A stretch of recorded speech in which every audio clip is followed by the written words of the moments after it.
Thank you for coming, and hopefully this will be useful. I know that I could have done with this session when my daughter was actually from when she was about year four, because I was quite scared of the next stage already.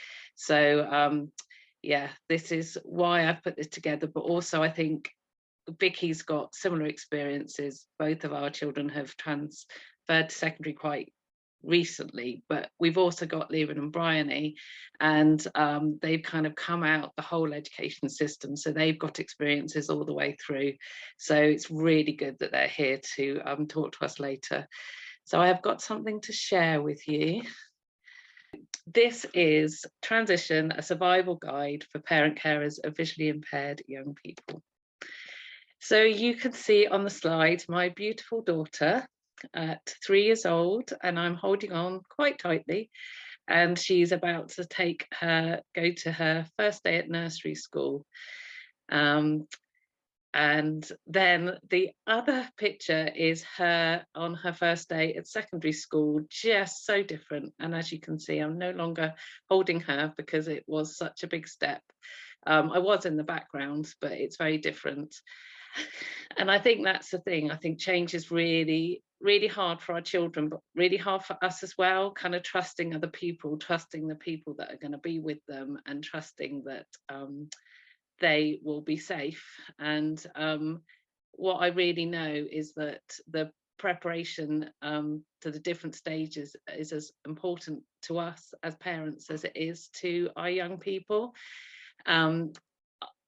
When Chloe was going to do her sessions, so she had transition days and she had orientation and mobility sessions, and I think her orientation mobility officer picked up that I was a bit anxious and invited me to visit the secondary school with Chloe when she was having a session with her. And she got her timetabled, her braille timetable, and she said to Chloe, okay, you've got science next, show us where you're going to go. And Chloe, with her amazing mapping skills and the session she'd had previously, just went from class to class, and it was the most reassuring thing, and it showed me that she was ready, and it did make a huge difference to me as well. So that was the first thing that I wanted to share with you, but also the understanding the expectations of the school.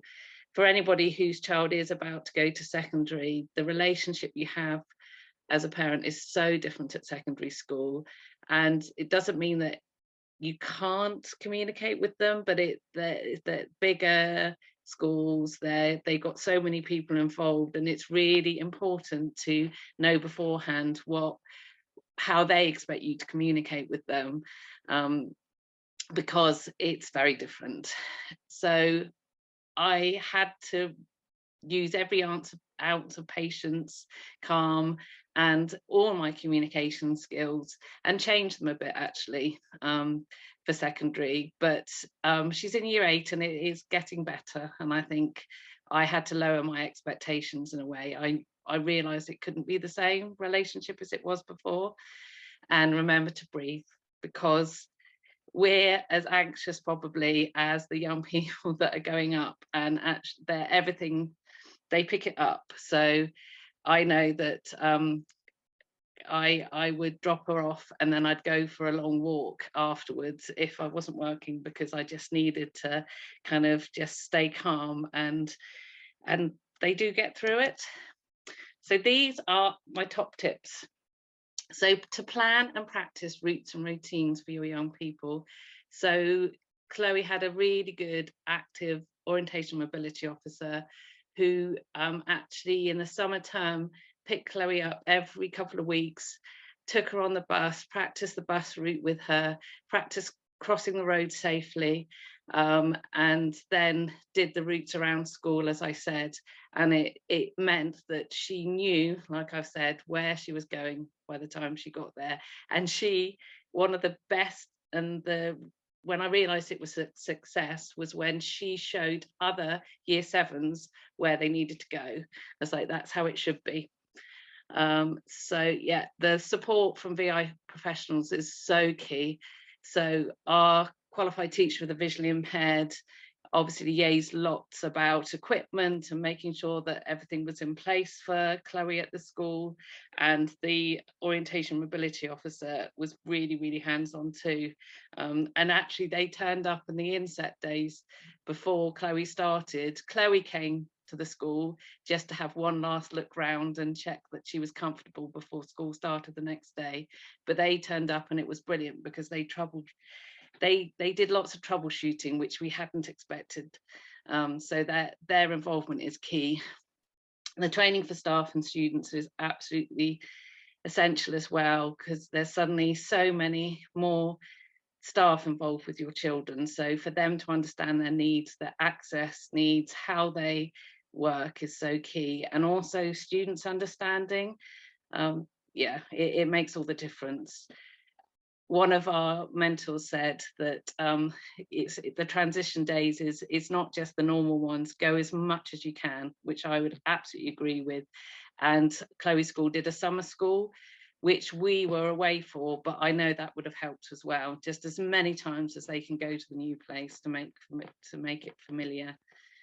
Have as many meetings with the school as is necessary without putting them off you, because they're used to that young people being much more independent. It is a big balance. But having said that, Chloe went on a residential very soon after she started secondary, and we had 3 or 4 meetings about that because it was such a key thing to get right. And it was a success, and I was really grateful that the school and the person organising it said, yeah, we know this is important. So they met me, which was great, and her team, all of her team. Keep lines of communication open with your child as much as possible, because I think that's the thing, isn't it? Our children cope with a lot of things, but it's very hard when things maybe are a bit tricky. So even if they're not able to talk about it, kind of just be there, and you'll know if things aren't quite right as well. So, trust your parenting. Arrange team around the child or family meetings. They're called different things at different local authorities, to iron out any teething problems. And we had 3 in the first year, kind of, and then I know COVID struck, but it is really key, because then you can meet with the team, you can check that the Senko is doing what they need to do, that everything's right, and that people are not missing things. So that's really key. And trust that the school want to make it work. Often, it depends what setting they're going to, but often they might be the first child in the school, or probably the first one with the different things that they're presenting. So they might make it might not always look exactly right, but they do want to make it work. And that's what I realised. So this is Vicky's slide. So Vicky, do you want to talk through this bit for me? Yeah, not a problem. So making sure all equipment is in suit and working, enabled for smooth start. So everything from primary school, your embossers, your Zarken machines, whatever equipment that you use, make sure that it's all signed off from counter to be moved to the high school with enough time for everything to be ready. A designated support room for equipment preparation and downtime. We've noticed that we needed quite a lot of room because there's quite a lot of equipment, because Emily's a brailleist, so we needed embossers, laptops, computers. We've got it all basically. So they needed somewhere to work from as well. But we've also noticed that downtime's quite a big thing in high school. You don't realise how tired they get. So having a room to go to just to have 5 minutes quiet or go to the room to do a lesson was what we needed. All teachers trained and have the timetable ready before start of the school year. Awareness for the whole school. Like Jane said, teacher training is a must. To this day, we're coming to the end of year 7 now, and we're still having problems with teachers not following the structure that we put in place, even after training. And then you've got a continuation of teachers leaving, new teachers coming in. They need to be on top of teacher training. It's a must for everybody. And so the whole school, Emily very bravely did a video of herself using a bit of a braille equipment and telling people who she is and what she is. And if they see her in the corridor, to say hello and say, oh, it's so and so speaking to you. Hello, Emily, it's Miss whoever. Just so that, and that was showed to the whole of the Year 7 group. So they was all made aware, and now it's eventually been shown to the whole school. So people are more aware of her walking around the corridors when she's off doing a job or she's off walking around going to dinner. QTVRs and habilitation timetable of support to be in place is another essential. They need to know where they're going. They need to know what days they're coming in, what they're going to work on. Environmental audit is normally done by counter. That is a must again, to make sure that there's no obstacles in the way, or if anything needs changing, bits of ripped up carpet that might need taking down, that all needs to be done in the environmental audit. We had trouble with ours because our transition come in COVID. So a lot of our planning didn't go to plan. So it ended up that our habilitation officer did the environmental audit. And we're still waiting for things to be done. Get to know new TAs. Another thing, sometimes you might have one TA, sometimes you might have two, but get to know them and let your child get to know them. Have as many meetings as you think you need.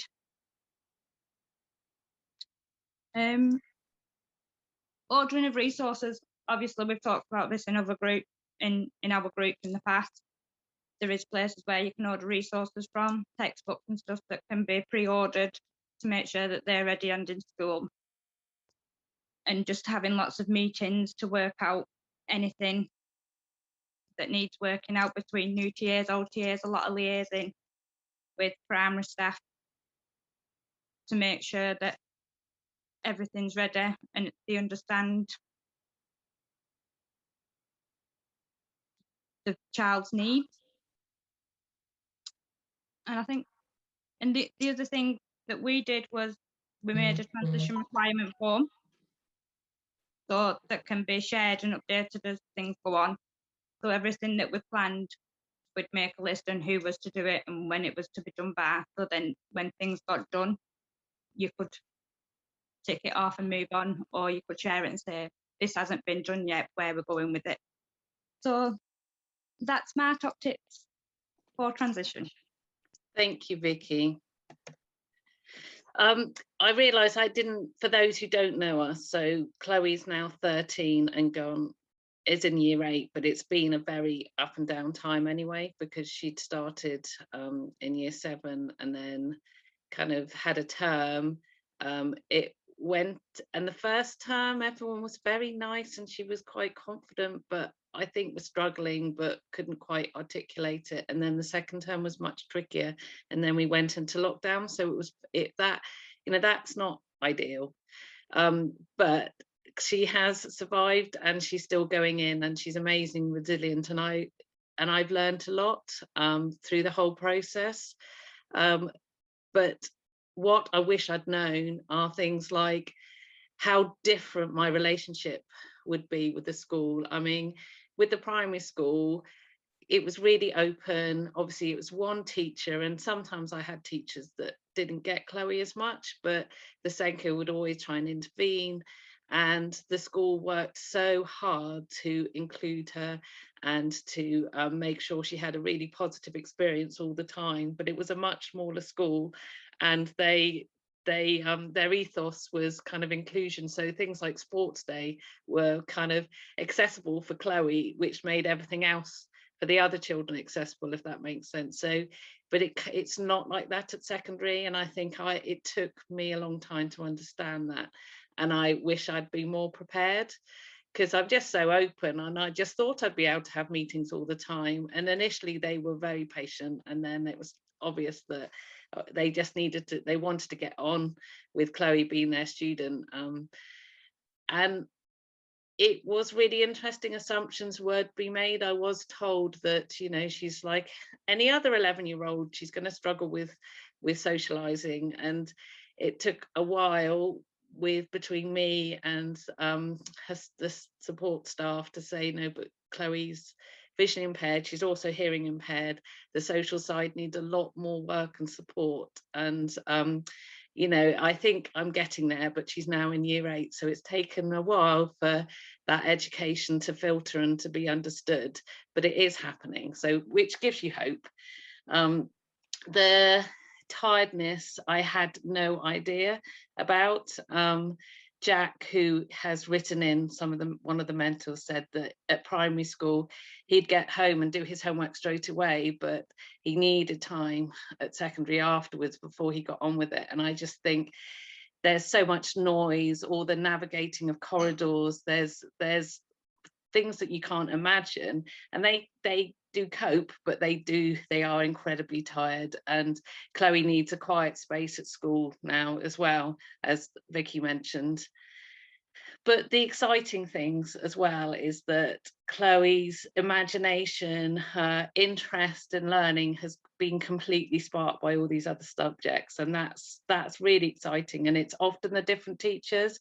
She loves history, she loves English, and that's because the teachers, the depth of knowledge they have, and that they're bringing the subjects to light for her. So that's really good. The second term is where there might be wobbles. I think it's just because the social side of things changes in the second term, and I don't really quite understand it because I'm not an 11-year-old child anymore. But I know that I really, really needed to catch her in that term. So it's just good to be aware, and maybe make sure you have those meetings in the first, second and third term at least, when they've transitioned. And the key staff are absolutely incredible. I have, Chloe has found people that champion her and say, no, I want to teach Chloe next year because I don't want her to have to start again. And you know, they make relationships with her, and then they want to keep her teaching her, and that's brilliant. It's so rewarding. That whatever goes wrong can usually be fixed. I think it feels so hard, doesn't it? That whole, I look at my little girl going off to nursery and then the secondary, and it feels much more like a lion's den. But actually people do want to make it work, and you might have to do that calm and patience and be understanding to a certain point before you actually go, no, it's not okay. But things usually can be fixed.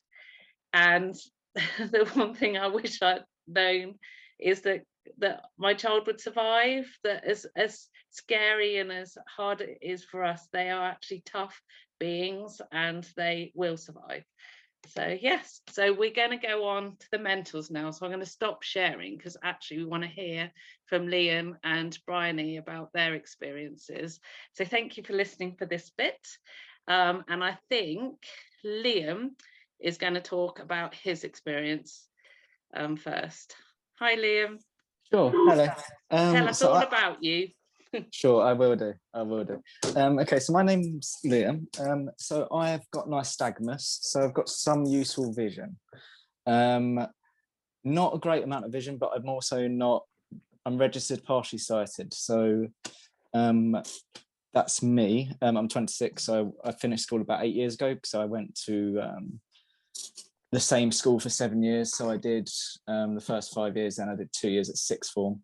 So I'm just going to talk about a little bit about my transition from primary school to secondary school, the sort of transitions that happened during secondary school, and also a little bit about going into sixth form, and then I'll briefly touch on what I'm doing now.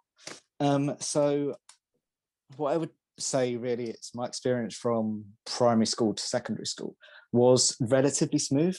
It had some challenges. So I know we had a couple of meetings with the school whilst I was still in primary school. So I was taken on trips up there sort of during my last summer term in year 6.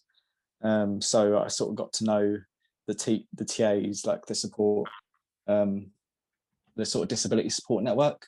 So they had sort of a specialist unit, probably about 15, 20 staff members, most of them TAs. So I got to meet them, got to sort of build a relationship with them before I went to secondary school.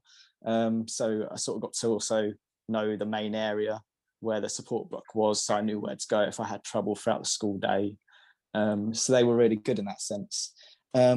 So obviously the summer holiday came and went, which was quite nerve-wracking for me, really. I wasn't so nervous about making friends or the lessons themselves.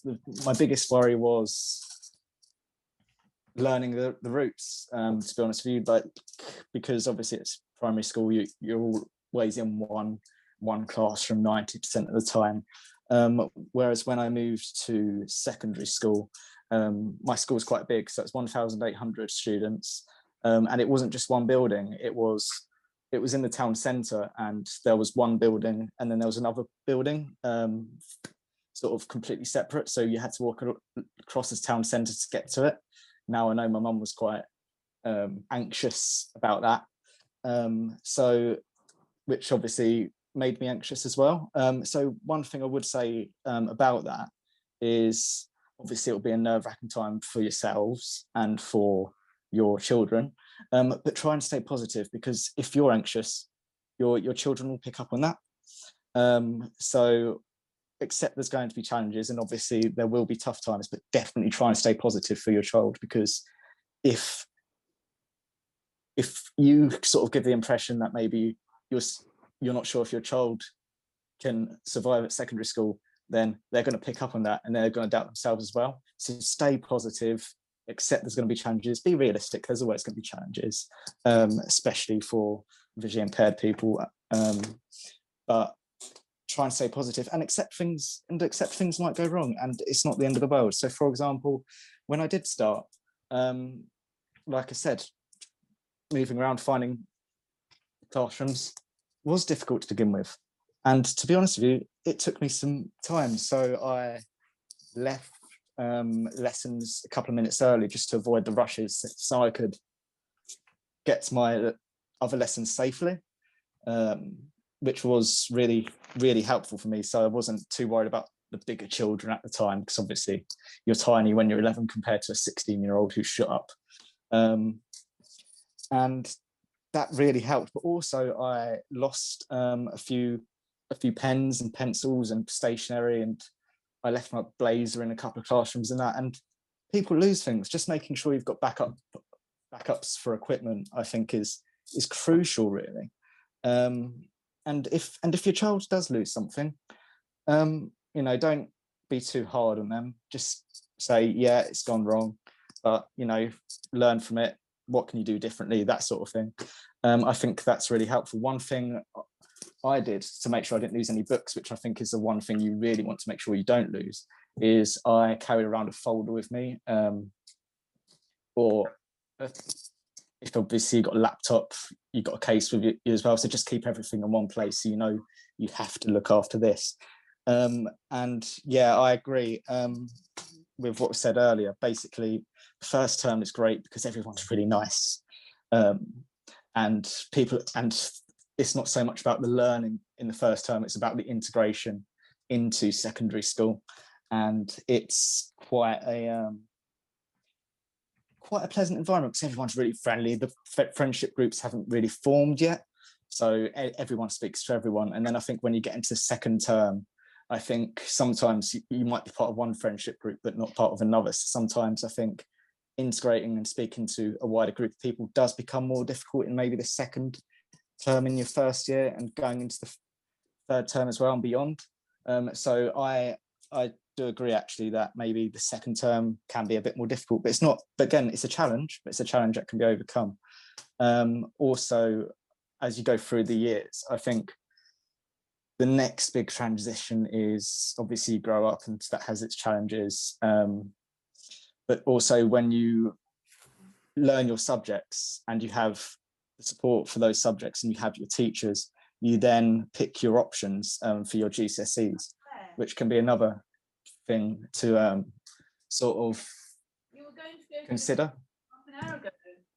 So when you're picking your options, you want to make sure that your child can do the subject. So for example, you want a visually impaired person to do any subject, but also you have to be practical. So I sort of picked geography, history and business studies. So business studies and history was great, but geography was quite difficult with the pictures. So I got enlarged pictures for that, and so I could view pictures and view diagrams. So that was great. And but again, it's a transition, but it's also a transition that I think is something that any visually impaired person, given the right support, can deal with. Going into sixth form as well, it was another transition that I had to deal with. And I seem to feel like I got more confident throughout the years. So I start to need less and less support, because you know the school by then. You get bigger. You're suddenly the biggest child in the school, compared to being the smallest.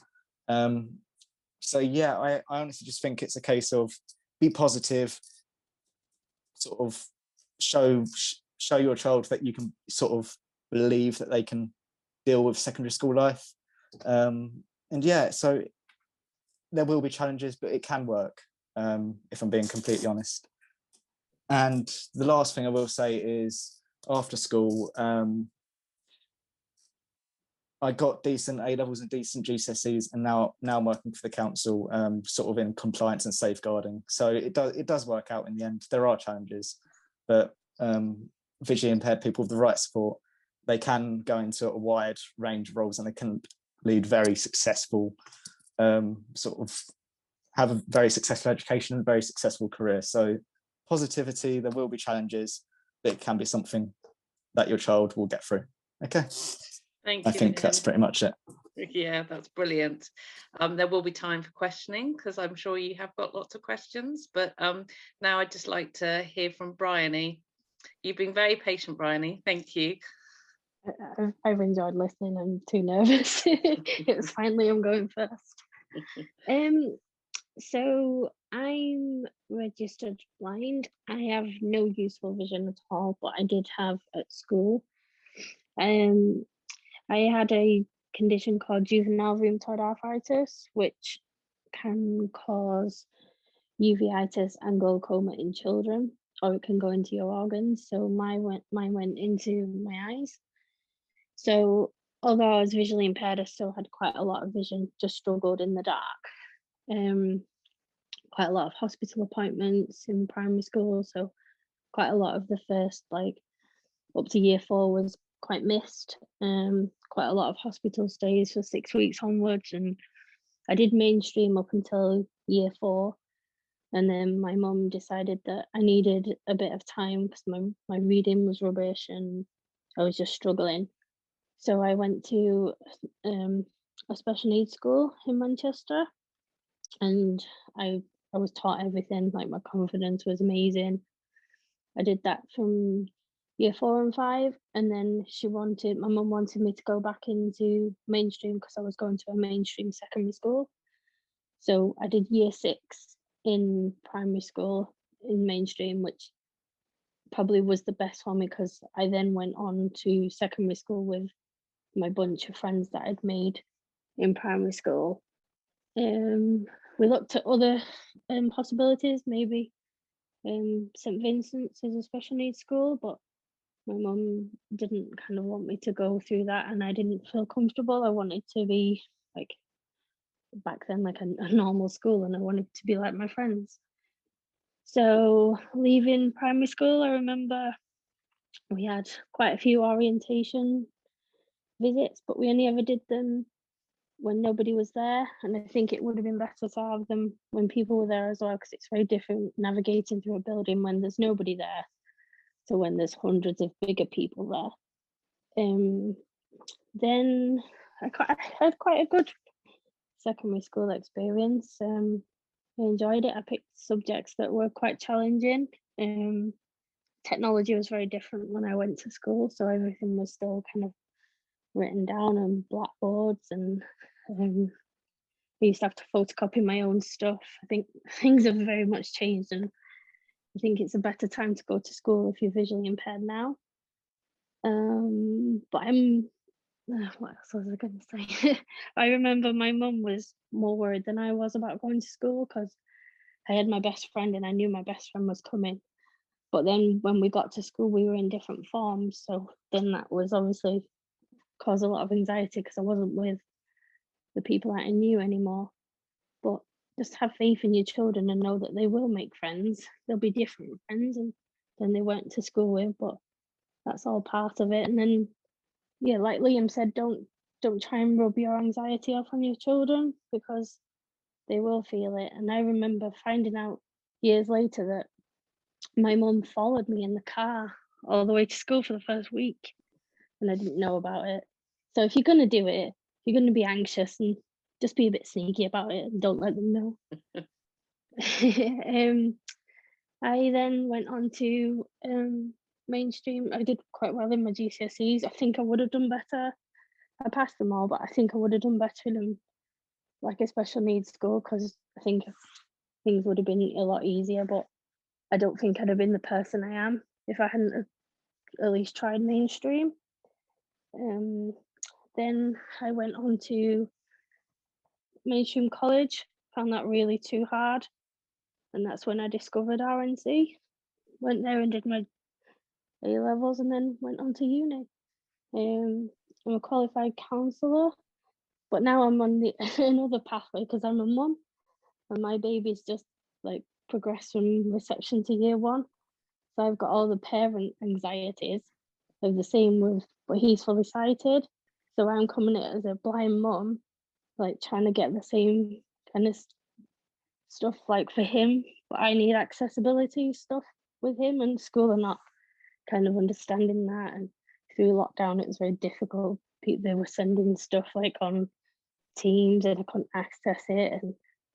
But primary school is a bit more helpful. So, but yeah, so I have the same anxieties now as a mum, even though it's the other way around. So that's my story. Brilliant, Bryony, thank you. And actually some really good points. So I am just going to share again because Jack, who is, I think this is right, Ellen, he's totally blind. He's a primary school teacher, and he couldn't come tonight, but he wanted to share some of his thoughts as well. So there you go. So I'm just talking to myself. So I asked him these questions, so hopefully you'll find them useful. What helped you make change between educational settings? The days, and I think we've all said that as well, that that it's just so important, but also really importantly, as Bryony said, make sure that there are people there when you're doing the orientation and logistics, because it's so different. And knowing routines, actually, I know that Chloe and I practiced what she was going to do. We didn't get very far on the buses because then COVID struck, but we were taking her on the bus and going with her. Hopefully then eventually she was going to go on her own, but that hasn't happened. But it was really helpful on the lead up to, because we'd practiced loads. I'd practiced how I was going to take her and pick her up, and the getting stuck in is really key as well. I know Chloe's a lot more settled this term, and she's this year and she's joined the drama club, so it's a really good hint.